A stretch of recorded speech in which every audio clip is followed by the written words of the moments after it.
Welcome to Func-Train core series today, starting with hollow rocks.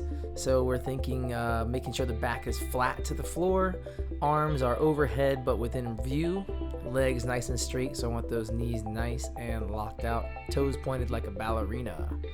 From there we're moving right into tuck crunch, so we're trying to make this a circuit. Tucking in, the feet are off the ground if you can, so you're balancing on your tailbone. If you can't balance, it's okay to put your feet down on the ground. Notice how I'm going from hollow position to that tuck. After I'm done with tuck crunches, we're going to move right to Russian twists. Right? Staying tight in the pocket. Knees trying to stay together as close as possible. You see I'm having a problem with that today.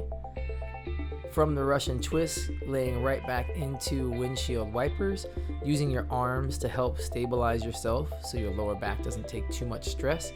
You can lift your head up or pull your chin towards your sternum, so that way you're connected to your front line a little bit more.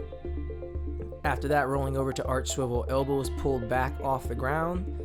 From there, you're just twisting from the upper back only, keeping your glutes locked on nice and tight so that you're getting most of your movement from your thoracic spine.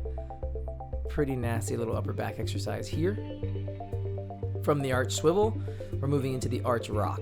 So it's just the hollow rock on the other side, trying to basically keep your back extended, glutes on, arms straight, and legs straight.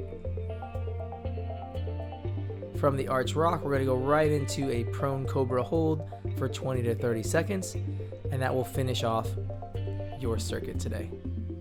Thanks for watching, guys. Comment, let me know what you think. Have a great evening.